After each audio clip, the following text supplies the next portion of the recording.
Olá pessoal, sejam bem-vindos novamente a mais uma aula com o professor Rostam Miranda. Hoje falaremos sobre codependência. O que seria isso, codependência?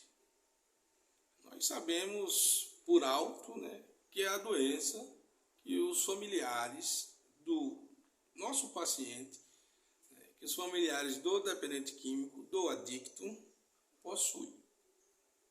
Ok, vocês estão certos, mas a gente pode aprofundar melhor. E eu vou começar pelas 5 fases da codependência afetiva, emocional, certo?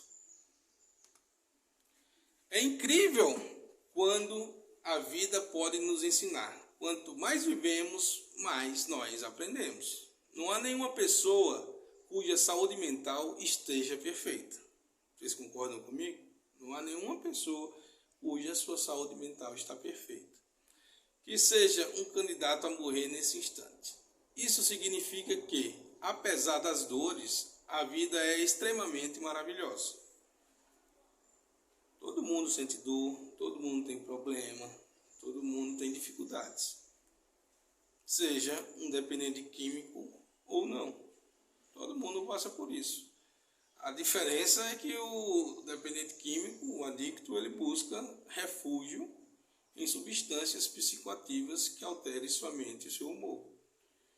E os seus codependentes, na maioria das vezes, não buscam esse tipo de subterfúgio para mascarar ou entorpecer seus sentimentos. Uma coisa, porém, não podemos negar: a vida é uma vida de dores. Nascemos e vivemos sob o signo da dor. Às vezes, muito mais de alma física, e se tem algo como tal não sabemos conviver, é com a dor. Alguém sabe conviver com a dor? Faço essa pergunta para vocês, queridos alunos. Acho que ninguém sabe conviver de uma forma saudável com a dor. Eu preciso aprender a solucionar as minhas dores. Isso é um processo evolutivo, gradual, e requer bastante disciplina e boa vontade para que tenha qualidade de vida. Sempre que sentimos, queremos nos livrar dela imediatamente, da dor. É a síndrome do Doril, do alívio imediato, mas quase sempre a dor tem um início, um ápice, certo? Quando a dor se aprofunda intensamente para então chegar ao fim. Mais adiante, vamos falar agora um pouco sobre o relacionamento entre a família e o dependente. É uma relação extremamente dolorosa. A família sente dores do fracasso. Porque eu sonhei isso para o meu filho, porque eu sonhei isso com o meu marido, porque eu sonhei isso do meu pai. E acaba não tendo êxito devido à dependência desse membro da minha família. E isso gera um sentimento de fracasso. A família sente dores do fracasso, da vergonha e também do preconceito. A vergonha está totalmente ligada ao fracasso. A família acaba tendo vergonha do seu membro que adquiriu a dependência química, e acaba querendo abafar a situação, querendo não mostrar isso para a sociedade devido à vergonha. E o preconceito que existe na sociedade. Infelizmente, nós já estamos no século XXI, no ano de 2023, e ainda há muito preconceito com a dependência química. Temos filmes, temos séries, atualmente até está passando no canal aberto, uma série muito interessante,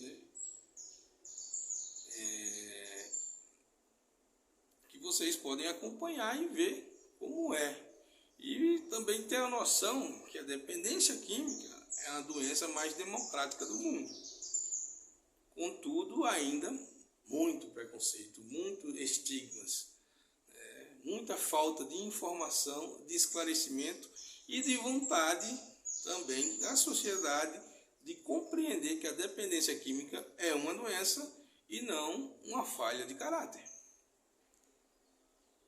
A família às vezes se sente traída por quem eles amam. Se a parte e o dependente sentem as mesmas dores e ambos buscam meio eficaz de fugir dela, tanto a família quanto o dependente busca, só que as formas são distintas.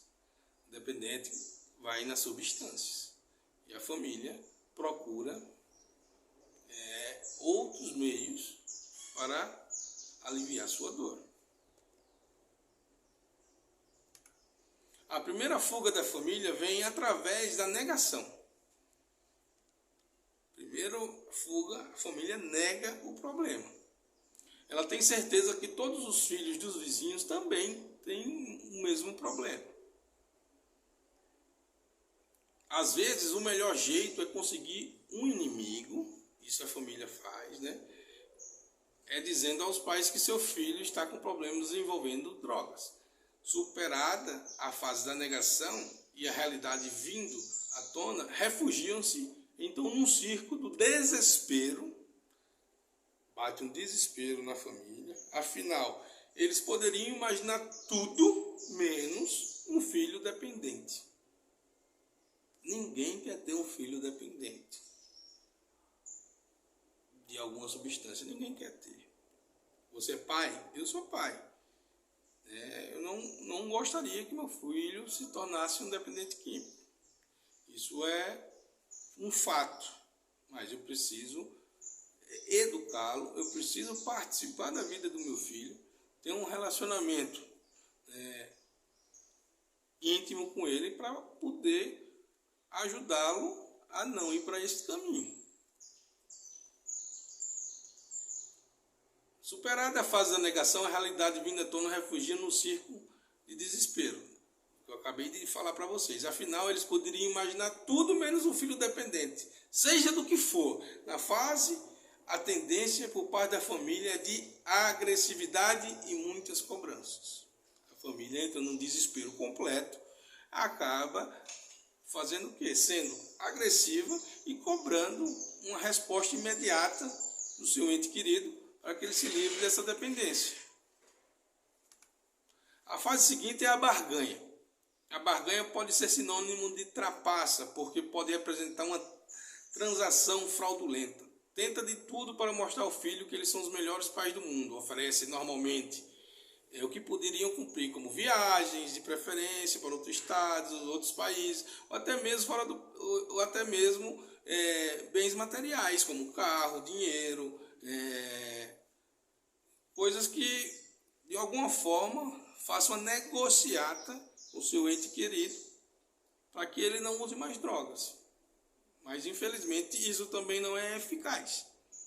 A família está doente, ela tenta desesperadamente suprir alguma coisa, dando algo material ou algo de valor econômico para tentar, de alguma forma, negociar com o filho que ele pare o uso de substância.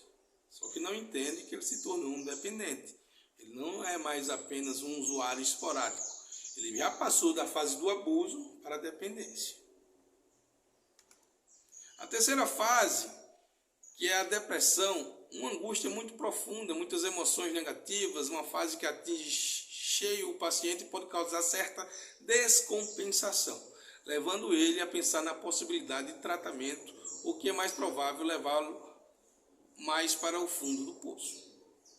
Essa terceira fase da depressão bateu aquele pico eufórico, depois vem a depressão. A família também passa por uma depressão. A família também entra em estado de depressão por não ter a aceitação da realidade do seu ente querido. Vamos mais adiante. Os pais às vezes ficam profundamente ressentidos com os filhos, mas disfarçam esse ressentimento dando-lhes carinho excessivo e agindo com a sensatez disciplinada, afirmação do tipo: nós o amamos como você é, e pode na realidade esconder a decepção e a raiva. A família tenta suprir o que não foi dado teoricamente durante todo o percurso da vida naquele momento. E naquele momento, o ente querido dele já está totalmente desorientado. O outro aspecto é como os pais acham que fizeram tudo que era possível.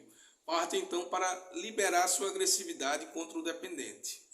Eu conheço um caso de um jovem de 19 anos que chegou em um escritório para o tratamento com vários pontos cirúrgicos na cabeça, por ter levado uma pancada de seu pai com um pedaço de caibro. Isso foi um relato de um paciente, entendeu? Somente quando a família percebe que nada disso resolve, é que vem a última fase, que é a fase da aceitação. Este é o momento do tratamento para o dependente e também para a sua família. É quando conseguimos encarar o seu ente querido como doente e a dependência química como uma doença e paramos de vê-lo como um delinquente, como também nossa sociedade o vê. A família acaba aceitando que tem um problema em casa. A família acaba aceitando que o seu ente precisa de tratamento. Então, quando chega nesse ponto, se dá o início a um processo de reabilitação para o indivíduo. Entender a sua situação é necessidade de ajuda para sair desta e principalmente entender que ele entrou nessa não porque a família é pior ou melhor, mas sim porque ele quis estar na condição de adicto ou adquirir sua comorbidade de uma forma ou outra. Foi ele quem procurou isto, por um motivo muito simples. Ele também necessita de alívio para suas dores, para suas emoções, e foi na droga que ele alcançou o seu alvo. Essa é a realidade.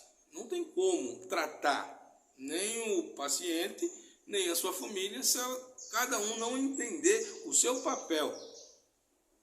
A família tem um papel dela, o dependente tem um papel dele. Por isso que a sua unidade de tratamento deve fazer um trabalho não somente com o indivíduo, mas com os seus familiares também. Fazendo reuniões de grupo, orientando a participar de grupos anônimos para familiares de dependentes químicos. Então, a codependência, ela também é uma doença. Então, você tem que instruir a família a procurar ajuda, ou oferecer a essa família um suporte. Porque, após o tratamento, independente do tempo, quem vai receber esse paciente? Não é a família? Então, a família deve estar se tratando juntamente com o paciente para que haja uma harmonia e um sucesso no tratamento. Entenderam, pessoal? Eu agradeço a vocês por esse momento. Nos encontraremos em breve em mais uma videoaula. Um forte abraço do professor Rostan Miranda. Amém.